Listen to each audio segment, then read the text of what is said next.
Hey, good evening, everybody. Welcome to another Tuesday night edition of Seeking Advice Podcast. I am your host this evening. My name is Dale, of course, always bringing you inspiring and motivational stories. And tonight will not be any different, that is for sure.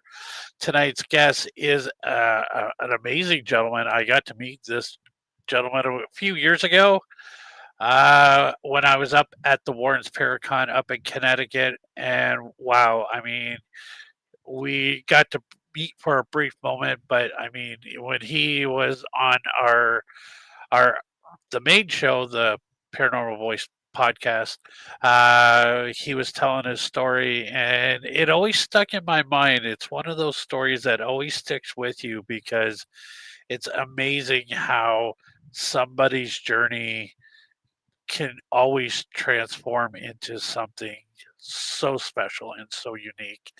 But before I bring on my gentleman today, my special guest today, everybody, I need your help in sending out some prayers for many people in the paranormal community, people around the world, people in the UFO community. We got some very bad news. It's not bad news, but it's not good news. Our good friend RJ DeRoos, we all love RJ and Deb DeRoos. Well, RJ was hospitalized a couple of days ago. He is in the hospital as we speak right now, and I want to start this show off with everybody please asking for some prayers for RJ and for Deb. RJ is having a little bit of heart issues. We want to see him get well. We want to see him out of the hospital because we all love RJ, and I wish you all the best, brother. Hang in there. You've got this. But yeah, so if everybody who's watching this show, if you could please just take a moment of your time to say a prayer for my good brother, my mentor, he is like so much to me. Uh, when I heard the news, it just breaks my heart. Such a good guy, and the ticker just not working very well right now. So please send out your prayers and thoughts to RJ DeRoos at this time. And brother, we hope you get well and get back on your feet real soon. With that being said, we are going to get right into it. Like I said, my guest tonight is a gentleman I got to meet briefly a few years ago up in Connecticut. Very special introduction from my good friend of mine, Rob from Get Haunted. They were working with this gentleman, helping him out in doing what he was doing and to bring recognition into what he does. But the story goes way deeper than that. And like I said, when I started this podcast, I always think of people that have changed many lives and with their actions. And this gentleman is definitely somebody who brings good faith and humanity into the world that is so ugly and so cruel at times. It's good to know that there's good people out there just like this gentleman. So right now, I'd like to welcome out onto the Seeking Advice podcast, Mr. Jeff Benson. Hello. How you doing, sir? Thank you for joining us tonight. Thank you so much. It is such an honor to have you out here to tell your story and your journey and how it all began. I know we just met briefly up in Connecticut a few years ago up at the Warren's Paracon. Yes, sir. It was great to meet you and your partner. I believe her name was Christy. Christine. Right. Christine, yes. Yep. Yeah, you guys were up there, and you guys had a booth up there. You guys were vending for your nonprofit organization, Right. bringing awareness to it. But the story behind how you got there was so inspiring.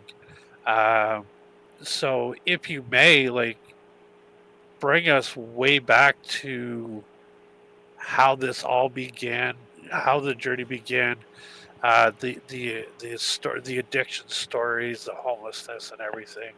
Okay. Because I find it is heartwarming for sure.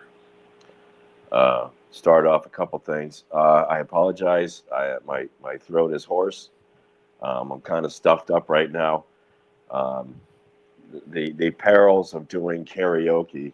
So you get everybody else's germs on the same mic a few days ago. So that's what's going on with me right now. Also, I don't even know how to say this. I don't I don't want to give a shout out, but I want to give my condolences to everybody who's impacted, or and Dan Rivera, his family, and all of his friends and everybody who knew him. Um, you're all in my prayers, and I'm very sorry. I only met him a couple times. I talked to him. He was very gracious to us at the Paracon, um, and I'm truly sorry for everybody's loss. Yeah, no, I mean it is sad when we lose somebody in this community at such a young age. I mean, he wasn't that old. I mean, I heard of him through Facebook, of course, with working with the war with Tony Spare and everybody. Right, But I never had the pleasure of meeting him. But reading the whole Facebook world, the whole paranormal community coming out, and yeah, I mean, it's just sad. So young to lose a life at this age. Definitely prayers to right, the family and friends of everybody who knew him, and yeah, it's horrible, but it's and I was just talking about this today. We never know how much time we have on this earth, and life is so precious, and we need to just take every day and show people how much we appreciate them and we love them. Tell your brothers, tell your sisters, tell your friends, tell everybody. I mean, you love them each and every day because you never know what tomorrow brings for us. right, And I just hope that wherever Dan is, on the other side, that he's at peace and that he knows how much the community loved him. And we pray for everybody, and it is hard for sure. right. But yeah, it's but like once again, I mean, your journey is just as inspiring, and just following you for the last few years since I met you, the people you've inspired, the people you've helped. I mean, it is your journey is a true miracle in itself because, as we all know, addiction, it could have ended badly. I mean, statistically, right now, I think they say there is an overdose of addiction every 30 seconds or something like that. Right, So, to people like yourself who has been able to overcome your addiction and to change it around and to become somebody who now helps those people. I say the best people to help addicts are people who have been there themselves. So if you could, okay. if you could bring us back to the beginning of your story, uh, how you got addicted, how bad did it get? Obviously, homelessness was your life for a long time, for eight Yes, sir. months, Uh, about 6 years. 6 years. Wow. Yes, sir. On and off. No, pretty much the 6 years. So, if I can remember right, I think it was '99. I was engaged. Um, I had a mild stroke, I guess, a TIA, transient ischemic attack. I lost my speech for over 2 weeks.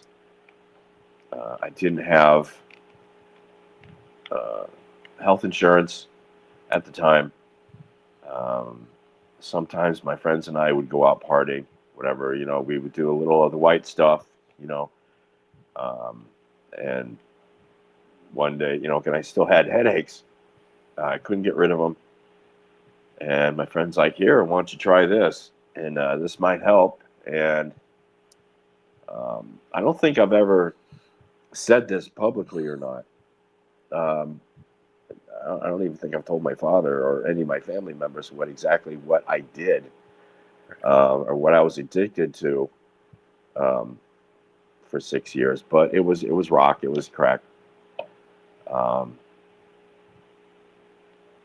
so you have an exclusive now. I've always And I thank you for being open and raw because it is difficult sometimes to talk about it even years later. And I mean, but at the same time, your story today is going to reach out to somebody, hopefully, who will you will change their life with your message today. And I just thank you from the bottom of my heart and my show's audience on being so open and to be willing to talk about addiction because it is hard, and I understand that. right.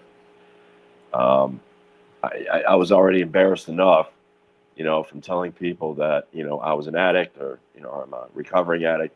I just never told people what I did. Um, Right. so now I got that on top of it. Sorry, I'm breathing through my mouth at the same time because I'm stuffed up. Um, so that happened. Um I still ended up getting married. Uh, that didn't work out very well, obviously. Um, right now, I weigh about 250. Um, Back then, I think my lowest was 145. The last time I went in the hospital, Wow. and I think that was 2004, 2005, somewhere around there on Christmas Eve. Um, so anyway, I ended up got married in '99. Uh, she filed for divorce in um, 2000, August of 2000. I went into, I applied to be an actor at a haunted hayride that October in 2000. Um, and I did that every year for 7 years. No matter where I went to, I went to Georgia, Florida, Rhode Island, Massachusetts, all over the place, but New Hampshire. But no matter where I went, I always went back to the farm on Halloween to work that. And he was aware that I was using, but the farm owner still let me be there. Um, I feel a little spacey. Uh, and I got in trouble while I was there. I mean, they let me stay in an old um, broken down camper uh, that was there. I mean, some of the walls were torn away and exposed to the elements, but it had a warm shower, um, which was nice, even in the winter. Um, and I will tell people this, and I don't have a problem saying this. Um, Back then, for those 6 years, I was I was a piece of shit. Okay, I will say that. Um, I ripped off my parents. I ripped off my friends just to get that next hit. Right. Also, no matter where I went, I always found it. Whether I went to Georgia, whether I went to Florida, Rhode Island, Massachusetts, I could always find it. Um, I'm not that way now, but back then I was a total piece of shit. Right. Uh, and one of the worst things that happened to me was even though my parents put me, sorry, that's backwards. I put my parents through hell, Right. especially my mother and my stepfather. Um, we had a tighter relationship once I got clean because of it. Right. I never got along with my stepfather when I was growing up. But now uh, we have a better relationship. Also with my father, who I embarrassed. I was an embarrassment to the family, and now we have a better relationship now than we've ever had before Right. since I was a child. Uh, so there are a couple things that I won't talk about. No, um, and I mean that this is all about what you want to open up to. I mean, right. and it's understandable because it I mean, you, No, you this you say you were a bad person, but right, talking to other recovered addicts and stuff like that, it's more or less what the disease does, right? right, It changes you as a person. Even the nicest people in the world, like my brother Michael John. I mean, I remember when he was a full blown addict, like some of the stuff he used to do and say to me, it hurt at the time, just like you stuff you probably said to your parents as well. right, But at the same time, I knew it wasn't him, right? It's because of what the drugs are doing. And like you said, you would do anything to get that next hit, the next fix, because that was your determination when you woke up in the morning was to right. oh, need that next hit. So who can I screw over today? Oh yeah, Uh, so definitely. no, I do appreciate you for everything you are opening up to, and you know, I'm sure the fences you've mended over the years from the stuff you've done. I mean, people have to look at that as, wow, that takes a lot of courage. Um, I hope. um, no, I just there's a couple things that I don't want to talk about Right, because it's breaking the law, and right. I don't want to go to federal prison. So No, even though that was way back then, but right, yeah, I mean, um, still, some secrets need to stay buried. right. So anyway, aside from that, like uh, you know, the old man, the farmer who helped me out, I ripped him off. Um, it was not a glorious time. Right, Um, and I still performed. I played Beetlejuice for 7 years on this haunted hayride, and I performed in front of live people while I was totally tweaking, you know.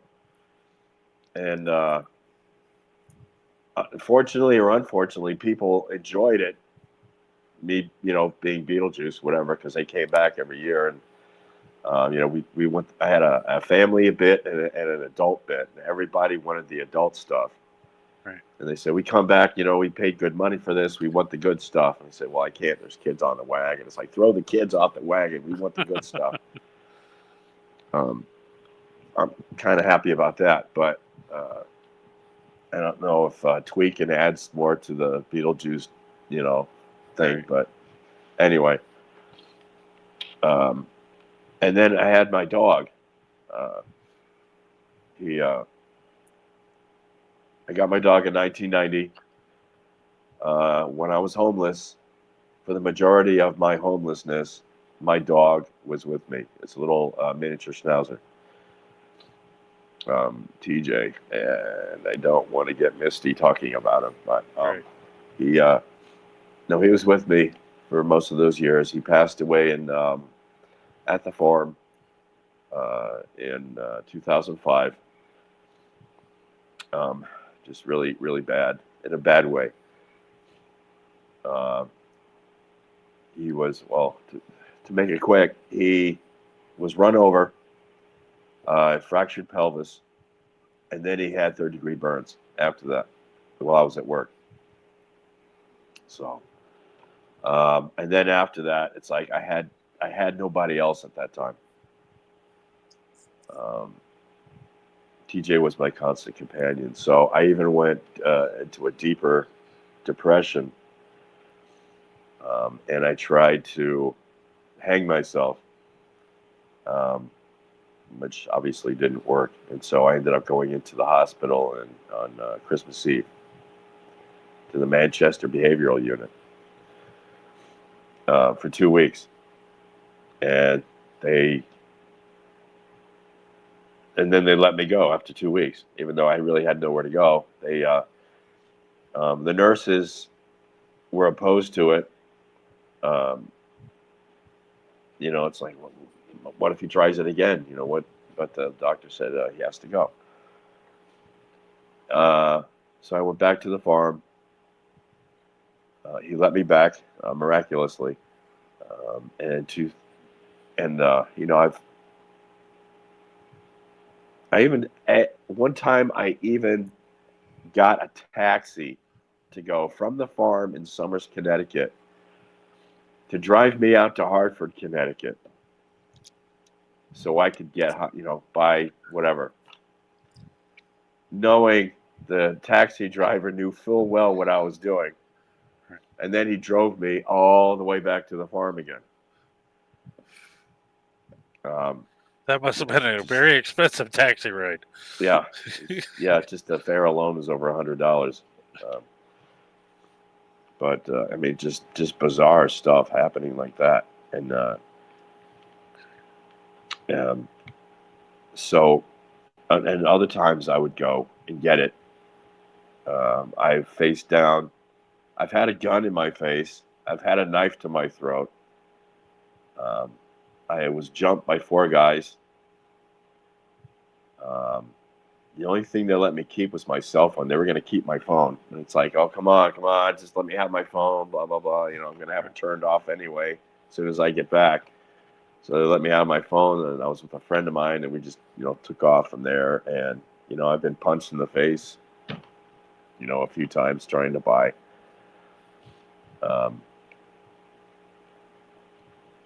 I think the worst part of it was hurting my friends and family. Right. Because generally, usually that wasn't, that's not how I am. Right. But you do a complete metamorphosis when you're an addict, and you just need to get that extra. You need to get that hit. You thrive off of it. You live off of it. That's the only thing that's going to get you through the day. Finally, thank God, my uncle in Pennsylvania agreed to let me stay with him. So I went down there, I think in April 2006. Oh, I can't breathe. So I went down in April 2006. Just take your time, brother. I might have to blow my nose in a few minutes, so I'm sorry about that. And that's where I got clean in Pennsylvania, and I've heard that it was available in the area. I had made the decision I'm not going to look for it. Right. I was done. I mean, several times over, I should have OD'd, and luckily, I don't want to say luckily I was an addict, but luckily I was an addict at the time before fentanyl was a thing, or I'm sure I would have been dead, by now. Just to touch a little bit more on your decision to come clean. Now, can you think of a situation, a reasoning, or was it just Excuse me. Sorry. or was it just one of those one day you just woke up and all of a sudden it was like a light bulb went off in your head and you're like, yeah, I can't do this anymore. I'm sick of this lifestyle. I'm sick of feeling this way. Can you think of what it was that went off in you to say, okay, it's time to come clean? Uh, I just my grandmother had sent me some money for the trip to go down to Pennsylvania. Um, on my way out of town in Connecticut to Pennsylvania, I made one more stop for the trip. Um, got that, started driving to Pennsylvania. I had to stop a few times to fill up because I had purchased an old F-150. I was driving that, and then it broke down. I had a flat tire. I couldn't get the wheel off the back underneath the truck. I had to wait for the state police to show up.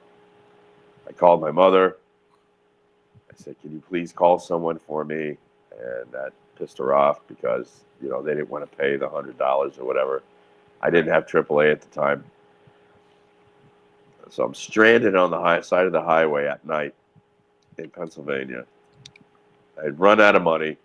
I had just enough to put some gas in the tank to get to where I'm going. Luckily, I made it there, and I'm like, I'm done. This is ridiculous. I can't keep living my life like this. Right. Plus, I was living with my uncle and his wife and his family, and I knew if I kept screwing up, they wouldn't have the patience that my mother did. So um, that's that, and I haven't looked back. That's I mean, and you know, any type of hardcore drug is not that easy just to wake up one day and say, okay, enough is enough. Because the withdrawals, what the changes in your body, like Right, I mean, you see them on documentaries of people in rehabs getting clean and like what their body is going through. The body, like it almost looks like a possession, almost like you're being possessed by a demon with right, the screaming, the agony, and I commend you of being able just to wake up one day and just say, okay, I'm done, and basically start your road to where you are today. And thank God that you are here today and doing what you're doing. And we're going to talk about that and how you came up with this concept, the idea, the haunts for the homeless idea, because I love it. It's so fitting, and right now the homelessness is at an all-time high right now, all right, over the all over the world. It's just not a American thing. It's not a Canadian thing. It is a world problem right now. Like homelessness is out of control, and it's people like you that are out there helping people. So let's get into the lighter stuff and talking all about right, how did you come up with haunts for the homeless? okay. Um,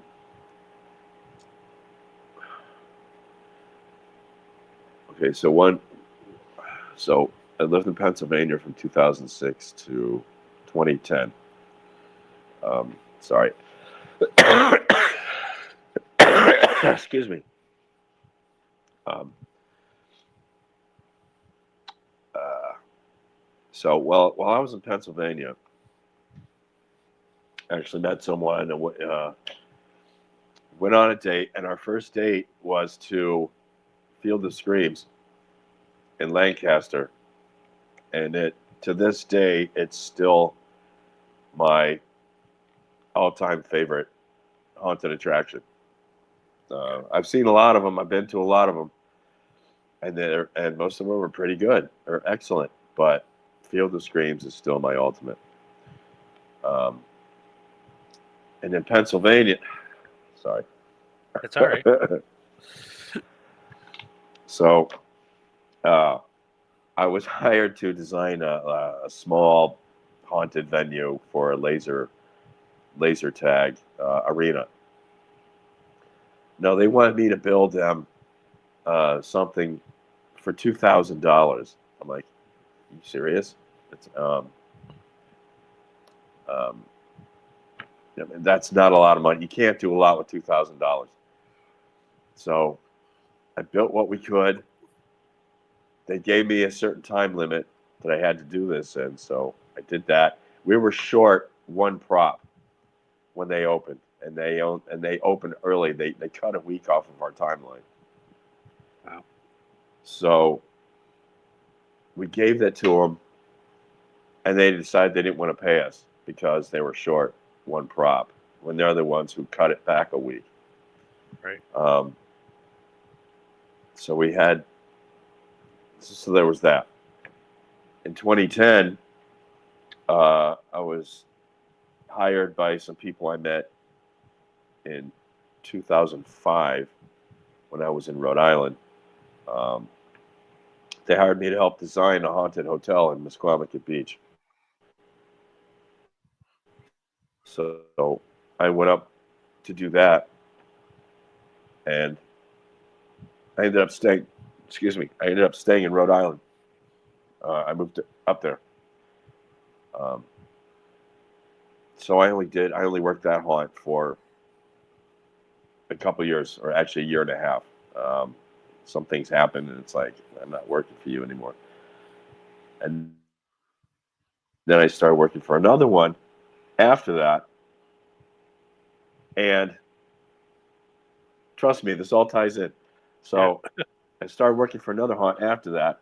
I was a makeup artist. This movie producer had called the farm looking for a makeup artist because he was getting married around Halloween, and they were doing a like a Halloween masquerade reception, and they needed somebody to do their makeup. So Right. they gave me their number. I called them up. I did their makeup. We got to be friends.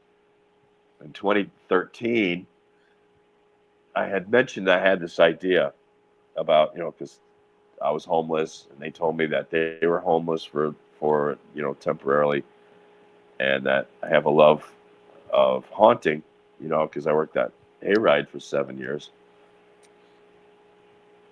and I'm a multimedia graphic design major, back from the '90s, and I'd really like to do this charity.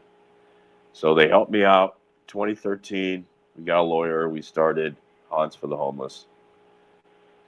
Um, we tried to have a fundraiser. We even got a guitar that was given to us from Taylor Swift to auction off. Um, we had to go up against Sailfest and a few other things that night, so it really wasn't great timing to do a fundraiser. We rented out a lodge. We got like a buffet. Lost a lot of money on that one.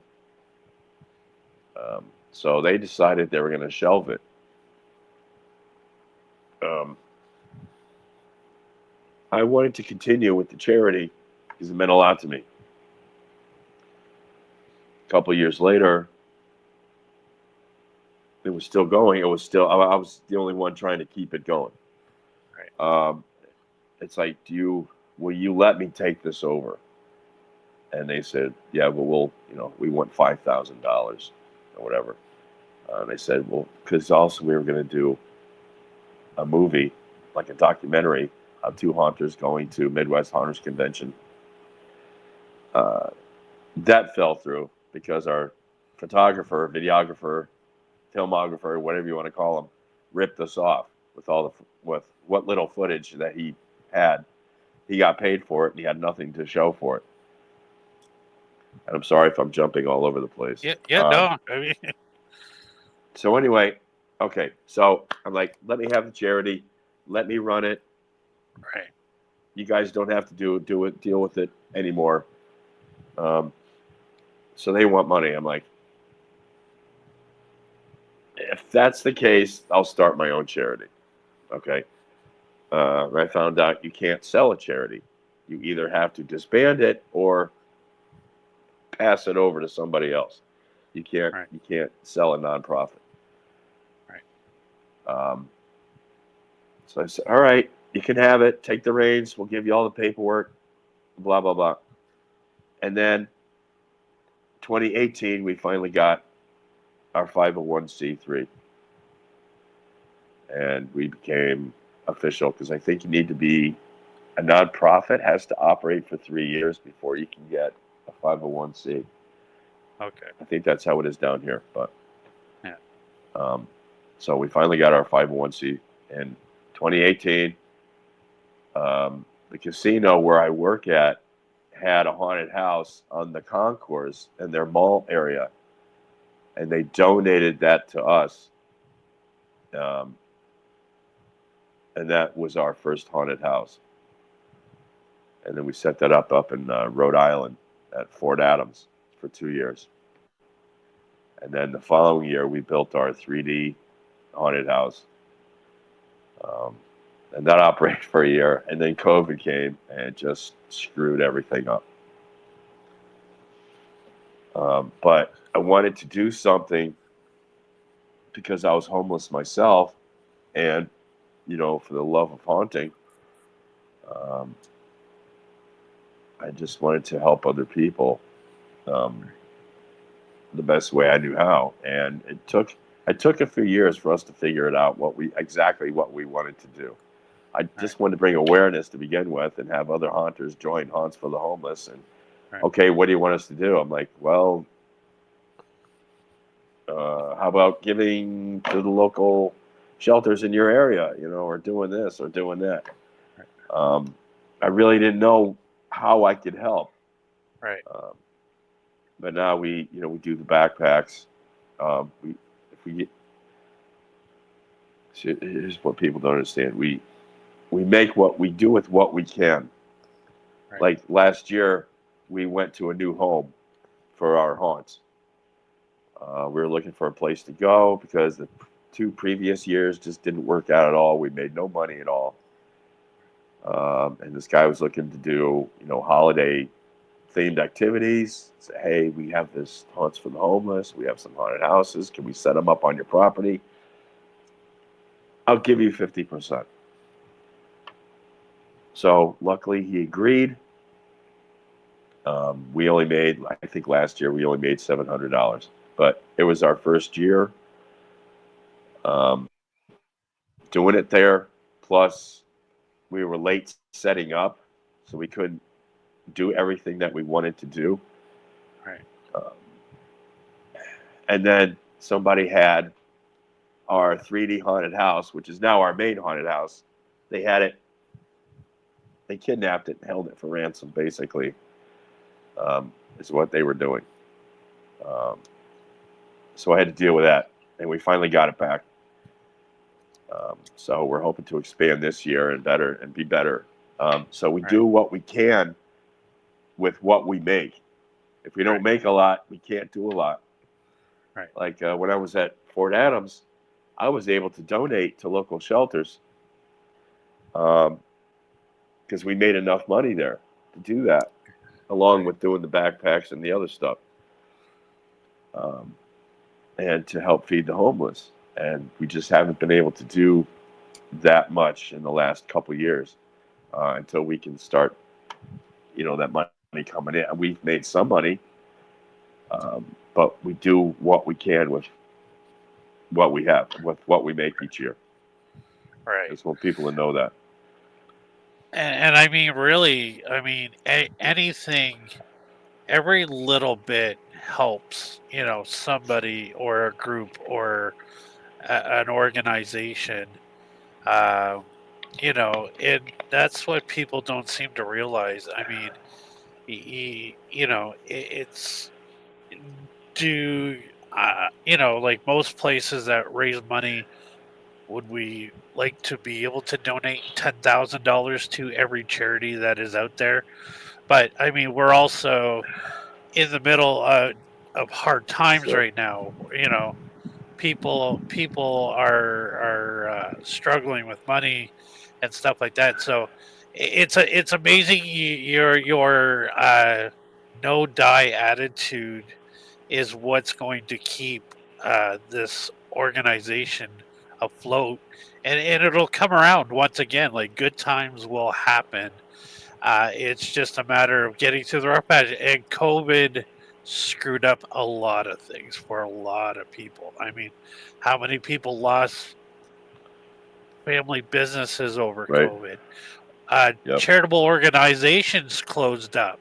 I mean, I worked in the gaming industry, and the whole gaming industry was that's how a lot of charities made their money was through the gaming industry. And for 2 years, like a lot of those organizations got $0 because they're not funded by the government. Right. And so it's good that you're back out there. You're pushing forward. You can see that things are starting to come back, and you guys are the vision is there. You guys are doing well. I've got the website up on the bottom of the page there Right. for anybody that wants to go there. Is there a donation button there? So if I anybody think wanted to so. donate, okay. I, I I think didn't so. get I didn't get a full chance to go through it. I did back in the day It's when I first met you, and I believe there was a donation button there. So if anybody who cannot make it out to one of your events, mhm, you know what? If you can spare an extra $10 this month, $20, great. You know, because it all adds up in the end. right. What's new? Our website is brand new, and it's still work in progress. I think there is a donation button on it because I was doing it with one of my board members. Okay. So it's it's definitely bare bones right now.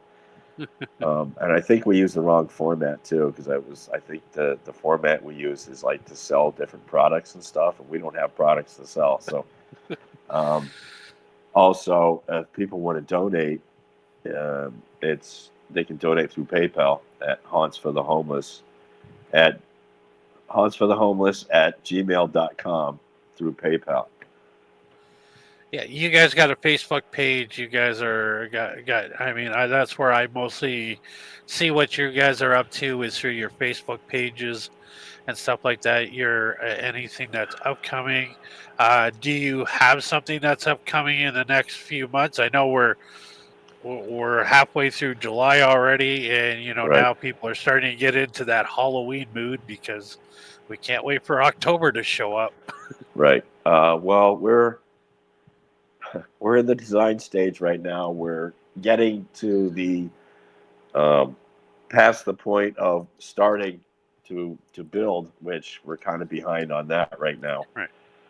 Um, we're at Fitch Family Farm in Andover, Connecticut, which is right on Route 6. Anybody who knows the area, it's the old Scott's Christmas tree farm, where we set up our 3D haunted house. There's now a huge gospel tent that I was not expecting to be there this year. Um, the farm owner said, yeah, they decided to come back and they were going to do through mid-August. I'm like, no. I said, I hate to do this, but you're going to have to kick them out if you want us to set up in time for this year. Yeah. Um, and I feel bad, but and I have to give a shout out. Um, I have two of the best board members that I have ever worked with. Um, they're passionate. They're all for the charity. Um, we build, we design. Um,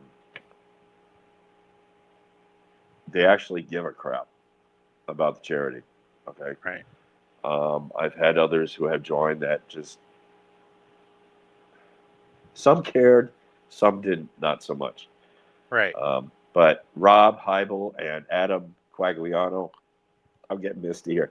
You guys are the best. I want to thank you. You're my brothers, and I couldn't run this charity right now without you guys. So thank you. And I mean and it's good that you found somebody who's just as passionate about this project as you are. Right. which, in the long run, we know passion is what the driving force behind anything. And as long as you've got people that are passionate about it, it'll happen, it'll work. Uh, I'm so looking forward to this year for you guys. Yeah, uh, go over to Facebook, join their Facebook group, you know, keep on track what these guys are doing, and definitely like donate to them, help them out if you can. Like I said, but at least you know what, spread the word about what these guys are doing, and that is the most important thing: is getting the word out there that this is what you guys are doing. Come later on this year, as October approaches, we and the cold weather starting to kick in, we really have to raise money for the homeless because the coldness, especially up in that area, can be very bad at times. So, if people are forced to be on the streets, like, let's give them some proper jackets to wear, clothes to wear, proper sleeping bags, Right. whatever they need to survive. And I mean, hopefully they can find help just like you did and to get themselves off the street and to make a better life for themselves, because that is the most important thing, is kind of helping them at the same time to show, you know what, you can do this, you can get off the streets. I got off the streets and now look at me, look what I'm doing with my life. Um, Unfortunately, even with everything, excuse me, I can forget sometimes uh, about the homeless thing. And sometimes life needs to smack you in the face to get you back to reality. Uh, and I've only told a couple people this. Something that happened last year in June. I went to Salem for 3 days, for my birthday, and we just ate at I want to say expensive restaurant, but more pricey than around here.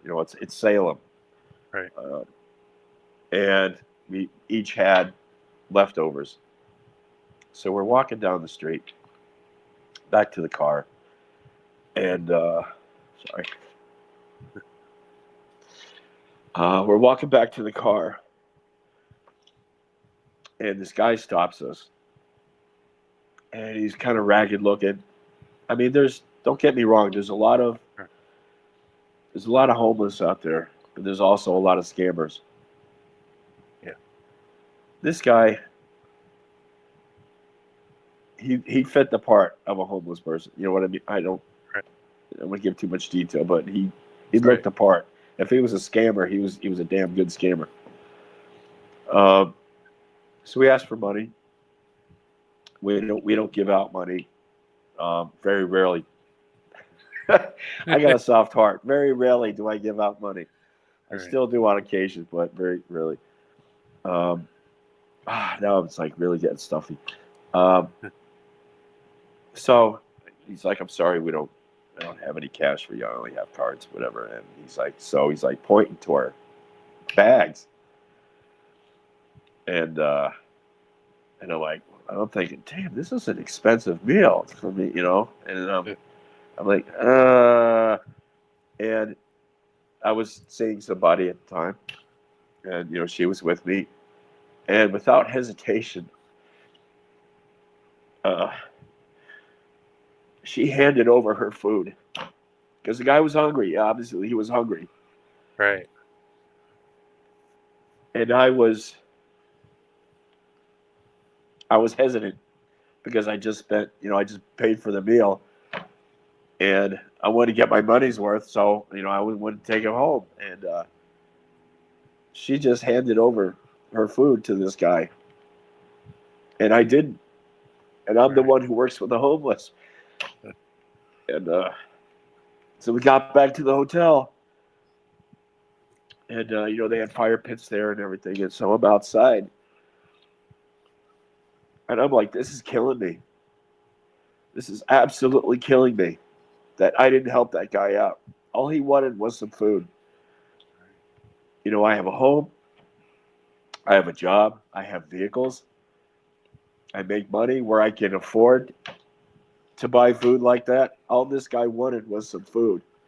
Right. And I run a charity that helps the homeless, and I didn't help this guy out.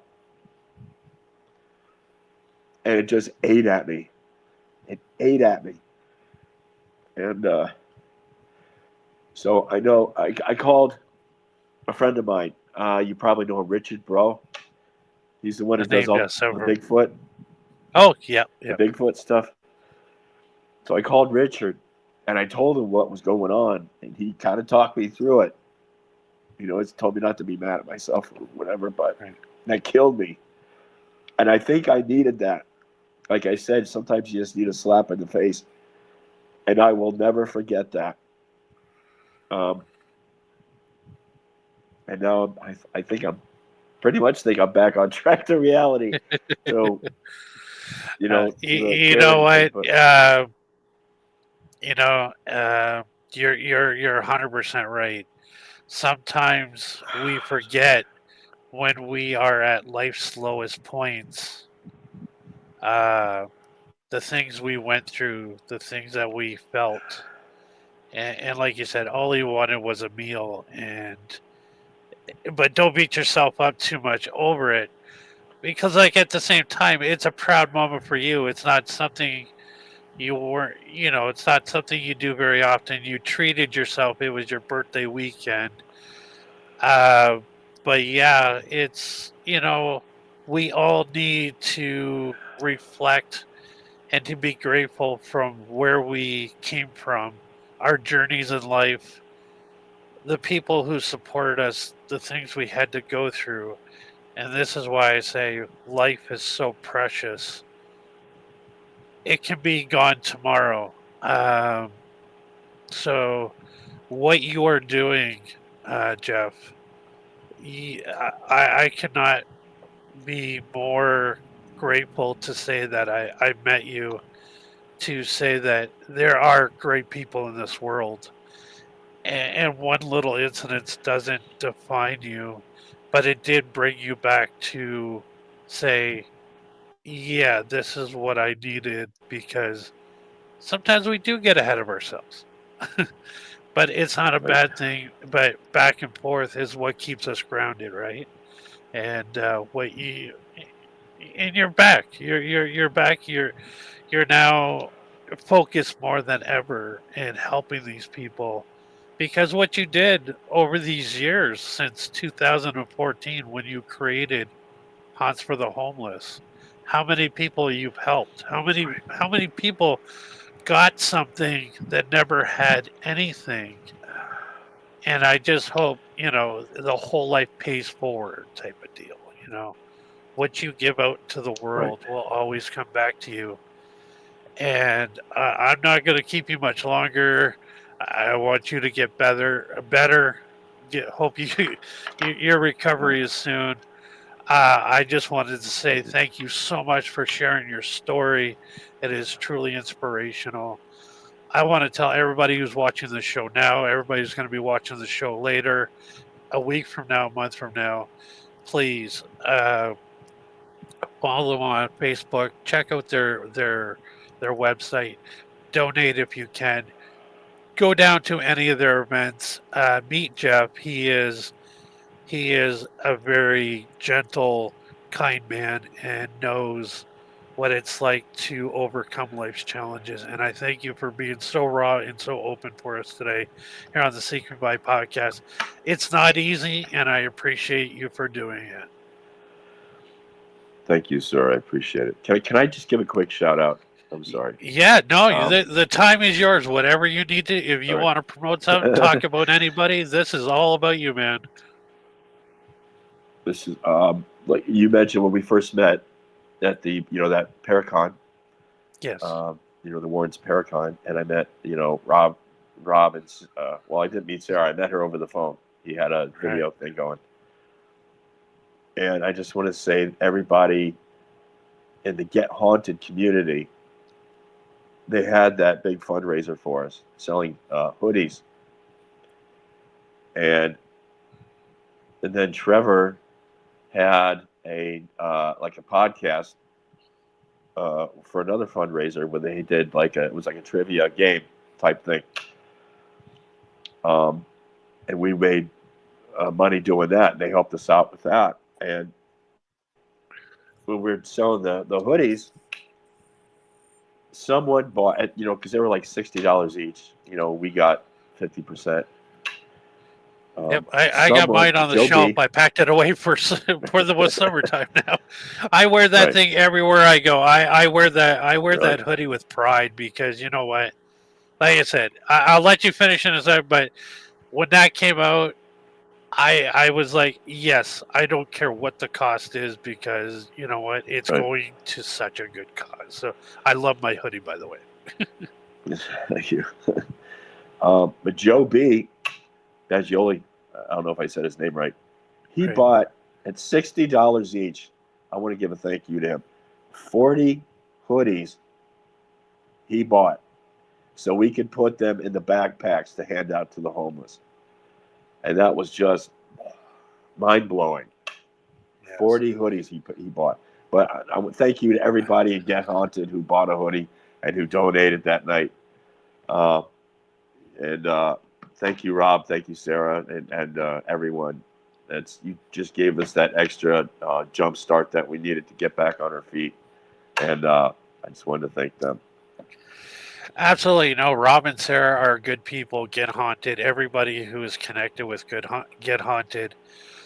They're a very giving group, very passionate about not only the paranormal community but people in general.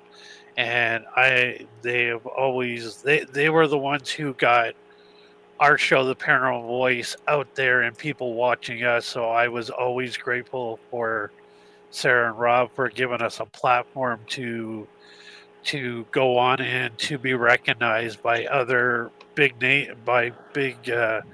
networks and stuff like that. So yeah, no, Rob and Sarah are definitely two of the kindest people I've ever met. So yeah, and Joe B, I had a chance to meet with him. Actually, I investigated with him and his son in New York. I think that same year that I met you. What two classy gentlemen. Next to Ken, paranormal, top notch guys, like I said. And Right. when I heard about what he did, I was like, God bless him. I mean, somebody who really gave back. And I was so happy that they did that for you guys and it was successful. And I was so happy that they sold out every hoodie they ever had. Right. So, so proud. So yeah, but thank you, Jeff, once again. Thank you for opening up. Thank you for being raw. Thank you to everybody who works for Haunts for the Homeless. You're a team of guys. Look forward to what you guys are going to do this year. Watch out for them. Like I said, go over to the Facebook page, Haunt for the Homeless. Check them out on their webpage. Like I said, donate if you can. Help these guys out. Know it's going to a local shelter and knowing somebody is going to be helped. So, Jeff, thank you. I hope you get better soon, my friend. Thank you so Thank you. much. And to everybody, we will be back in a couple more weeks with a brand new episode of Seeking Vibes Podcast. In the meantime, I always like to say you matter and your life is, you are needed in this life because tomorrow is nothing without anybody. Kind people like Jeff. Thank you so much. So, in the meantime, guys, this is me Thank you. signing off. Have a good night, everybody. Peace and love. Have a good night.